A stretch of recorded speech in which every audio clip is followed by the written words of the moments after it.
দিন পার সরবেরিয়ায় ইডির ওপর হামলায় এখনো পর্যন্ত গ্রেপ্তার শূন্য। ডিজির করা বার্তার পরও তৃণমূল নেতা শেখ শাহজাহানের নাগাল পায়নি পুলিশ। এই অবস্থায় পুলিশের ওপর চাপ বাড়াচ্ছে বিজেপি। আজ দুপুরে রাজ্য সভাপতি সুকান্ত মজুমদারের নেতৃত্বে থানা ঘেরাও করবে বিজেপি। কি রয়েছে কর্মসূচি পুরোটাই জানবো। সৌরভ টেলিফোনে আমাদের সঙ্গে রয়েছেন, আমাদের সহকর্মী সৌরভ। শুভজিৎ, দেখো, সন্দেশখালী কাণ্ডের পর আজই প্রথম রাজনৈতিক কর্মসূচি হচ্ছে, সেটা সন্দেশখালীর মাটিতে, এবং সেটা নির্ঘাতভাবে নিশ্চিতভাবে সেটা একটা বড় তাৎপর্যপূর্ণ পদক্ষেপ। এই মুহূর্তে যে কর্মসূচি রয়েছে, যে নাজার থানা ঘেরাও করবেন বিজেপি কর্মী সমর্থকেরা রাজ্য সভাপতি সুকান্ত মজুমদারের নেতৃত্বে। তার কারণ এখনো পর্যন্ত কেন অভিযুক্ত ধরা পড়লো না সেই দাবিকে সামনে রেখে কিন্তু শেষ পর্যন্ত তারা যদি নাজার থানা পর্যন্ত না পৌঁছতেও পারেন, তাহলে যতদূর পৌঁছতে পারবেন সেখানেই তাদের অবস্থান কর্মসূচি শুরু হয়ে যাবে বলে আমরা বিজেপি সূত্র মারফত খবর পাচ্ছি। ধন্যবাদ সৌরভ। সুকান্ত মজুমদার কি বলেছেন শোনাবো। সরকার যে কাজ করছে, ভারতের সংবিধানের প্রতি আক্রমণ, ভারতবর্ষের সার্বভৌমত্বের প্রতি আক্রমণ, ইডির উপরে যে ধরনের ঘটনা ঘটেছে এবং আইন যেভাবে ভাঙা হয়েছে, তবে আমি এইটুকু বাংলার জনগণকে আশ্বস্ত করছি, এদের কাউকে ছেড়ে দেওয়া হবে না। সময় আসছে, বিজেপির সরকার তৈরি হবে, তখন যে বাড়ির তালা ভাঙা যায়নি সে বাড়ির বুলডোজার চলবে সে বাড়ির ওপরে। যার সঙ্গে দুটো লোক নেই তার আবার বড় বড় কথা। বাংলা এই বুলডোজার কালচারে বিশ্বাস করে না।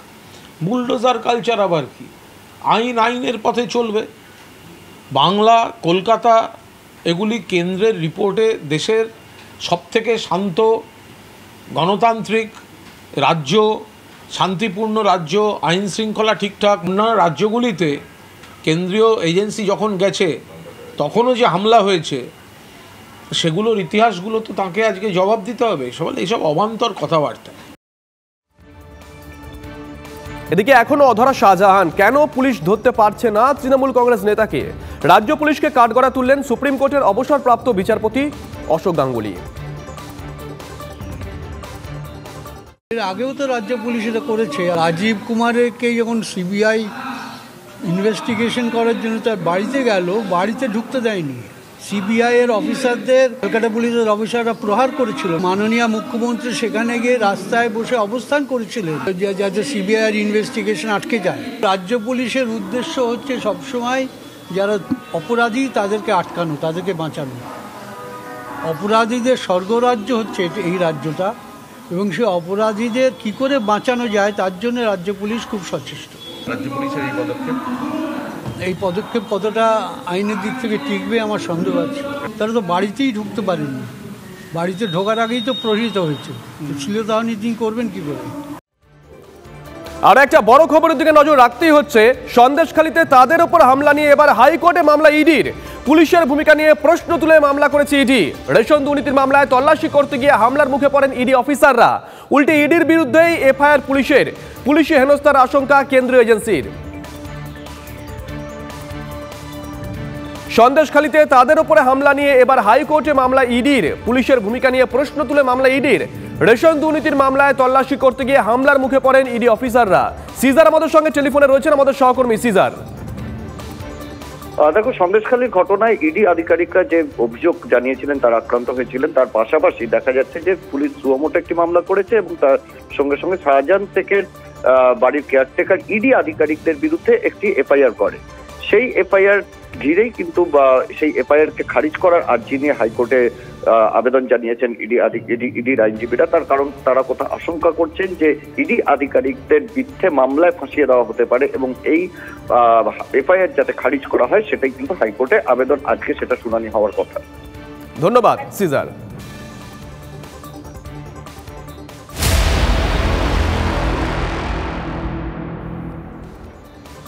এদিকে নবীন প্রবীণ বিতর্কে দলের নেতাদের কড়া বার্তা মমতার। দলে নবীন ও প্রবীণকে একসঙ্গে চলতে হবে। কালীঘাটের সাংগঠনিক বৈঠকে মন্তব্য তৃণমূল নেত্রীর। সূত্রের খবর, মমতা বৈঠকে বলেছেন যারা মার খেয়ে দলকে এই জায়গায় এনেছেন তাদের সম্মান দিতেই হবে। অর্থাৎ 11-র আগে থেকে যারা রাজনীতি করছেন তাদেরকে সম্মান দিতেই হবে। নবীনদের বুঝতে হবে তারা আজ যা পেয়েছেন তার পিছনে প্রবীণদের অবদান বেশি। একই সঙ্গে তৃণমূল সুপ্রিমোর বার্তা, প্রবীণদেরও নবীনদের সঙ্গে নিয়েই চলতে হবে। মানস ভূঁইয়া তিনি কি বলেছেন এই বৈঠক থেকে বেরিয়ে শোনাবো। প্রবীণের কোনো আইটেম নেই, আমরা ঐক্যবদ্ধ লড়াই করছি। তার নেতৃত্বে মমতা বন্দ্যোপাধ্যায়, অভিষেক বন্দ্যোপাধ্যায় আমাদের প্রধান সেনাপতি। এদিকে মিডিয়া এবং সোশ্যাল মিডিয়ায় শাসক দলের একের পর এক নেতা দলের অভ্যন্তরীণ বিষয় নিয়ে সম্প্রতি মুখ খুলেছেন। এ নিয়ে তৃণমূল সুপ্রিমো গতকালের বৈঠকে খুব বিরক্তি প্রকাশ করেছেন, এমনটাই সূত্রের খবর। তৃণমূল নেত্রীর বক্তব্য, দলে গণতান্ত্রিক পরিবেশ রয়েছে, কারো কোনো প্রশ্ন থাকলে সেটা সুব্রত বক্সী, অভিষেক বন্দ্যোপাধ্যায় বা তার গোচরে আনা যেতেই পারে, কিন্তু মিডিয়াতে দুমদাম মুখ খোলা যাবে না। যে এই নির্দেশ মানবে না তাকে ছেটে দেওয়া হবে, হুঁশিয়ারি তৃণমূল নেত্রীর, বলছে সূত্র। সূত্রের আরও খবর, সোশ্যাল মিডিয়া নিয়ে আলাদা করে সাবধান করেছেন মমতা। দলের ভিতরের বিষয় নিয়ে সোশ্যাল মিডিয়ায় আকছার পোস্ট দলের ভাবমূর্তির ক্ষতি করছে বলে সতর্ক করেছেন তৃণমূল নেত্রী।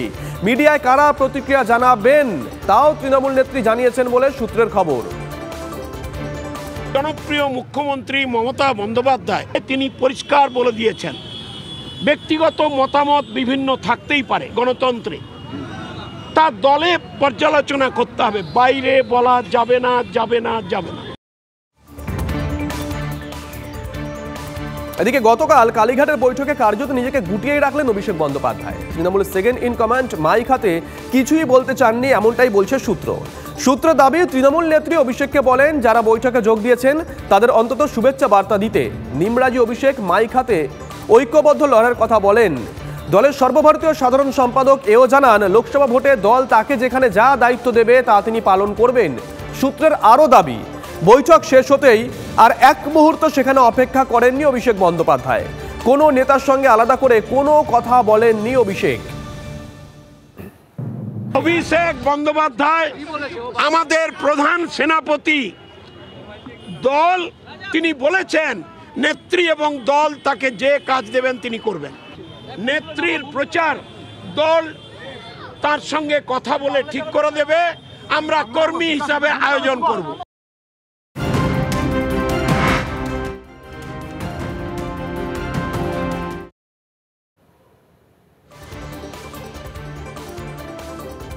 এদিকে লোকসভা নির্বাচনে প্রার্থী চূড়ান্ত হওয়ার আগেই বিজেপির অন্দরে বিদ্রোহের সুর। পাহাড়ের ভূমিপুত্রকে প্রার্থী না করলে নির্দল হয়ে লড়ার হুঙ্কার কার্শিয়াঙের বিধায়ক বিষ্ণুপ্রসাদ শর্মার। বিজেপি প্রার্থী না করলে তিনি নির্দল হয়ে লড়ে জিতবেন দাবি করেছেন বিজেপি বিধায়ক।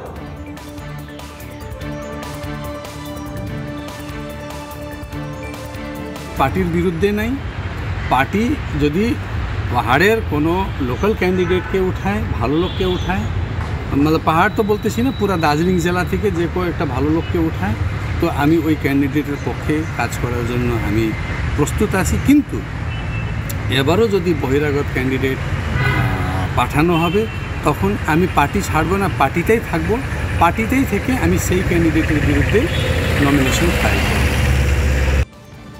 দেখুন, শুধুমাত্র তৃণমূল কংগ্রেসের নেতৃত্ব একে অপরের বিরুদ্ধে প্রকাশ্যে তোপ দাগছে এমনটা কিন্তু নয়।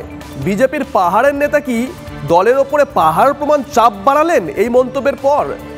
এটা অবশ্য দেখতে হবে আমাদের। নিশ্চয়ই আপনাদের প্রত্যেকের মনে আছে, বিজেপি এর আগে পরপর 3 বার পাহাড় থেকে তাদের সাংসদ পেয়েছেন এবং 3 বারই তারা পাহাড়ের ভূমিপুত্র নয়, অন্য জায়গা থেকে লোক এনে প্রার্থী করেছেন। শঙ্কর ঘোষ, শ্রমিক ভট্টাচার্য কে কি বলেছেন এই ঘটনার পর শোনাবো পরপর। দল যখন আমরা করি তখন দলীয় কোনো সিদ্ধান্তকেই আমরা সেটাকে অনুসরণ করি। দলের অভ্যন্তরেই ব্যক্তিগত মত প্রকাশ করবার যথেষ্ট পরিসর দেওয়া আছে। আমার ব্যক্তিগত মত আমি অবশ্যই দলের অভ্যন্তরে বলবো, দলের এবং বাইরে বলবার সময় আমি দলীয় সিদ্ধান্ত নেব। দলীয় সিদ্ধান্ত হচ্ছে এটাই যে সংসদীয় বোর্ড এবং ভারতীয় জনতা পার্টির যে প্রার্থী নির্বাচনের যে পদ্ধতি আছে সেই পদ্ধতি অনুযায়ী যিনি প্রার্থী নির্বাচিত হবেন সেটা দল ঘোষণা করবেন, কোনো ব্যক্তি। বিজেপির মতো দলে এটা অনভিপ্রেত। পার্টি পুরো বিষয়টির উপরে নজর রেখেছে, ঠিক সময় সিদ্ধান্ত নেবে, আর পার্টির সিদ্ধান্তই চূড়ান্ত সিদ্ধান্ত।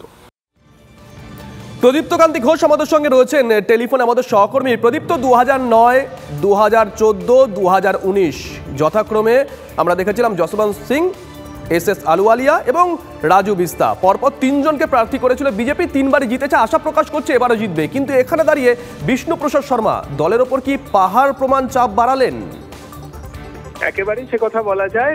যদিও দল এই বিষয়টিকে খুব একটা এখনো পর্যন্ত গুরুত্ব দিতে নারাজ, তার কারণ তাদের বক্তব্য এটা একেবারেই সংসদীয় বোর্ড ঠিক করে যে কে কোথায় প্রার্থী হবেন। কিন্তু বিষ্ণুপ্রসাদ শর্মা 2021-এর নির্বাচনে জয়ের পর থেকে তিনি বারংবার যে কথা বলছেন তা হলো তারা যে কথা বলে ভোটে জিতে এসছেন, একদিকে উত্তরবঙ্গ ভাগ, তার পাশাপাশি সেখানে ভূমিপুত্র কাউকে প্রার্থী করতে হবে, এই কথা তিনি বারংবার বলছেন। এবং তার অভিযোগ যে রাজু বিস্তাকে এলাকায় সেভাবে দেখা যায় না, এবং সেই কারণেই তার এই প্রতিবাদ, তিনি সংবাদ মাধ্যমে মুখ খুলেছেন।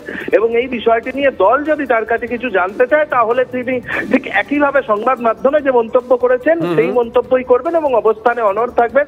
তবে দল গোটা বিষয়টি যথেষ্ট গুরুত্ব দিয়ে দেখছে, তার কারণ বিষ্ণুপ্রসাদ শর্মা এই ধরনের বক্তব্য বারংবার বিড়ম্বনায় ফেলেছে বিজেপিকে। এখন দেখার বিষয় যে বিষ্ণুপ্রসাদ শর্মার বিরুদ্ধে আদৌ দল কোনো পদক্ষেপ করে কিনা। ধন্যবাদ প্রদীপ্ত।